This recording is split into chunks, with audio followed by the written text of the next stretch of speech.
We're back at Module 3, dear students. Amazing. Thank you for your thoughtful responses in our discussions. I am concerned, however, with the lack of posts on our video class lecture Padlets. I will choose one Padlet each module to give participation credit. These exercises are intended to help you synthesize all the information you are learning.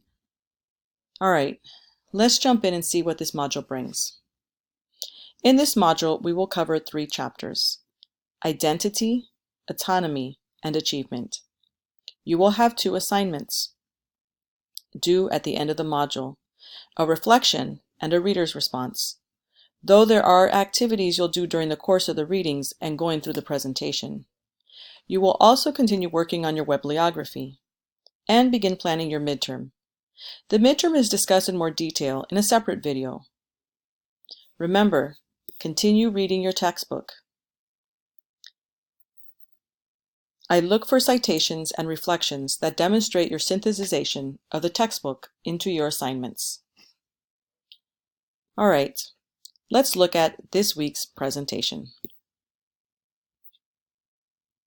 We start with the chapter on identity. In addition to your book, I want to add these ideas to your reflections on identity. I want to suggest that our identity is developed through 3 major lenses: our home culture, participation in mainstream culture, and our awareness of discrimination. As we dive into this conversation, I want to start with this premise. Our true nature is like that of an island, rich in natural resources and potential. And early on, we understand this about our nature. As small children and toddlers, we walk through the world with excitement and curiosity, willing to explore everything that intrigues us. We trust our true self. Our home culture often has messages that shape our identity. Watching the following video clip from the movie Moana that depicts the story of one young girl who has a very strong calling that is a part of who she is, and yet she comes up against traditions and ideas about who she is meant to be by her parents that challenge this calling. How does our home culture create stories about who we are? We also interact with the wider world. Our identity is also shaped by the dominant culture as well. Watch this clip of how one teacher tries to help his students challenge the notions of the dominant culture has pressed upon them from an early age. How do the messages of the dominant culture impact the stories I believe about who I am? This video can help us begin to think of how to challenge these ideas of who we have been told we are. What if all the difficulties we face are part of our transformation? It is the process of moving into who we truly are. If my true identity is a beautiful island, then like a real island that must move through a volcanic process before it becomes a majestic and abundant land, we too have our own process, our own volcanic process. And at the end of this process, what if my true identity really is all these incredible qualities? With these ideas in mind, let's move into our chapter on autonomy. How do adolescents develop autonomy in the face of all these forces? We will go through a few resources to discuss the idea of autonomy. Please watch the video clips and go back through the textbook. Remember, pages of your textbook are in the notes of the slide for each group. Then decide which group you want to join.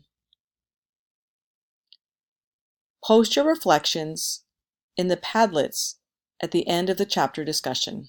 The groups are emotional autonomy and parenting style, decision making, susceptibility to influence, moral reasoning, and pro-social reasoning and political thinking. Post your reflections in the group you decide to join. Make sure to add your name. Finally, this leads us to our last chapter on achievement. To add to our reading, I'd like to look at the non-cognitive type of achievement. The textbook addresses motivation. I'd like you to explore more deeply the differences between intrinsic motivation versus extrinsic motivation. And as motivation for achievement changes from external purposes to internal purposes, how this moves us further along the continuum of achievement as challenges become more rigorous and difficult. How does each of these types of motivation show up in our lives? What do they look like? What kind of environment would encourage and nourish intrinsic motivation, which will take us the distance? Check out the link in the notes of this slide to deepen your understanding. When thinking of motivation, we cannot ignore the role emotions play in impacting our path to learning. How do we turn emotional obstacles into stepping stones? The more we can learn to work through our emotions of pain, fear, and even allow ourselves to experience joy, we not only move away from anger, but we also come back to love, the most powerful motivating force that exists. However, it is important to remember no emotion is bad. We just need to learn to keep moving through them, not try to avoid them or hold on to them. Carol Dweck has done a great deal of work on motivation, in particular, the difference between a growth mindset and a fixed mindset. Explore these next few slides on her work and how they can help you move closer to a growth mindset, which in turn will help you with any adolescent you work with. Another lethal impact on student achievement is stereotype threat.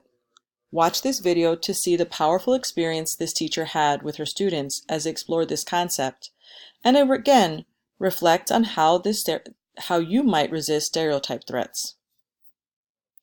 When we discuss achievement, we cannot, of course, ignore educational achievement.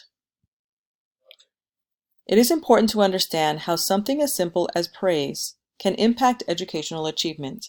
In this graph, you see the impact praise on intelligence versus effort had on students' continued success. Students whose success in solving problems was attributed to their intelligence did more poorly on their successive tests, whereas students whose effort was praised did better after each test taken. This helps us think about what is necessary for the development of 21st century skills, and more importantly, how do we assess these skills?